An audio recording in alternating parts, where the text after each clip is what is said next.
Welcome to the Deep Dive Report Show. I'm Mike. And I'm Sam. And today, we're diving into something pretty stark. Yeah, Stark is putting it mildly. We're looking at what appears to be straight-up corruption swirling around Donald Trump's administration, specifically now, January 2025 onwards. The level of brazenness reported, it's staggering. It really is. We're basing this on some solid reporting, particularly from the Wall Street Journal. They laid out how global players seem to be, well, lining up to potentially buy favor, especially concerning Trump's beloved tariffs. Right, that Wall Street Journal piece, the headline was something like, "Anxious trading partners promise to buy American to stave off Trump's tariffs." Paints a picture, doesn't it? It certainly does. And Vietnam is a prime example they highlighted. Facing the threat of these tariffs, what did they do? They start buying American jets. Okay, Yeah. maybe standard. But then there's this other detail. The Starlink detail. Exactly. Vietnam suddenly greenlights Elon Musk's Starlink to operate there. Yeah. And Musk, let's be clear, is a major Trump donor. The timing is convenient. Extremely convenient. You've got a foreign government desperate to avoid economic pain from U.S. tariffs, and suddenly a company owned by a prominent supporter of the U.S. president gets a major business approval. Coincidence? It stretches belief. It really does. And it doesn't stop there, does it? Because layered on top of that, Is the Trump Organization project? the massive one, a $1.5 billion Trump resort development in Vietnam.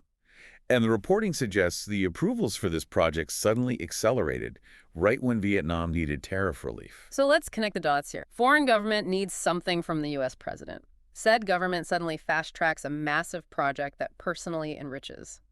Who? The U.S. president. It looks like a quid pro quo. Yeah. I mean, how else do you slice it? It seems so blatant, offering a direct financial benefit to the guy calling the shots on tariffs. It certainly raises serious questions about conflicts of interest and, frankly, the potential for foreign influence channeled directly through personal business dealings. It's a pattern we need to watch. Okay, so that's one angle. Now let's pivot.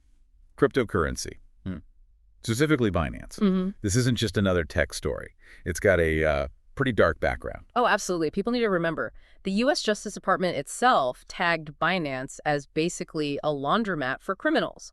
We're talking money laundering for terrorist groups, cyber criminals, countries under sanction, the works. Yeah, they weren't just accused, they pleaded guilty. It did. Guilty plea and a fine exceeding $4 billion. That's billion with a B, the largest penalty in crypto history.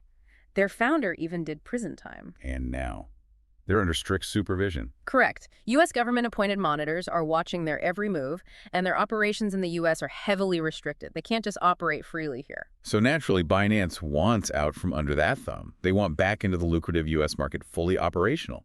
And maybe, just maybe, they'd like their founder's record cleaned up. Yeah. Pardon, perhaps? That seems like a reasonable assumption, Yeah. given the circumstances, which brings us to this crypto conference in Abu Dhabi. All right, the timing again. Just weeks before Trump's expected return to the White House, according to the Journal's reporting. And it wasn't just any conference meeting. This was supposedly in a VIP backroom, the kind you pay, what, $10,000 just to get into? Pocket change for these guys. And who's holding court there?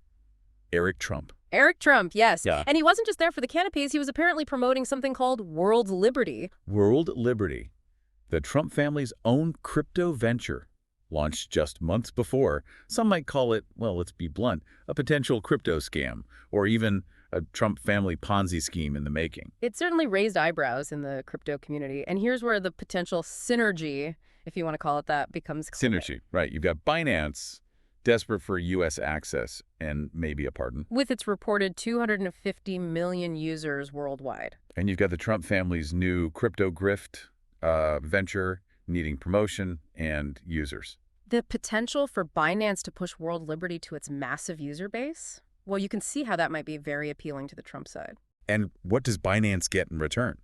Access, a blind eye, a pardon for the founder. It writes itself almost. And the Wall Street Journal backs this up, reporting that Binance execs actually met with Treasury Department officials. What were they discussing? How to ease U.S. government oversight, apparently.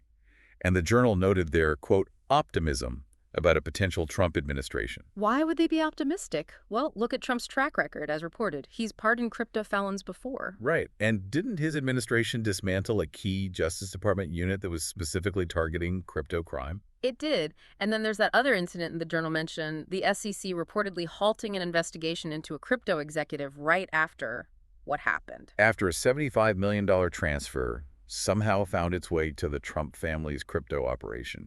75 million. So, you put all these pieces together, the past pardons, the dismantled unit, the dropped investigation following a huge transfer, Binance's meetings, Eric Trump's promotion. It paints a picture suggesting the crypto industry, or at least players like Binance, see a much friendlier, maybe even a compromised regulatory environment under Trump. It's just, oh. Based on this reporting from a respected source at the Wall Street Journal, the level of apparent self-dealing, the potential quid pro quos, the sheer brazenness of it all, it's breathtaking. It's not even hidden. It feels like they're not even trying to hide it. The connections are right there, reported in black and white. Foreign favors, crypto deals potentially tied to regulatory relief, and pardons. It's the kind of blatant corruption you read about. But seeing it laid out like this, potentially happening at the highest levels, we have to keep exposing these corrupt actors. Absolutely. Sunlight is the best disinfectant, as they say. Keep listening to the Deep Dive Report Show. Don't forget to like, subscribe, and click the notification icon. You won't want to miss what we uncover next. You'll catch them in the next breaking news.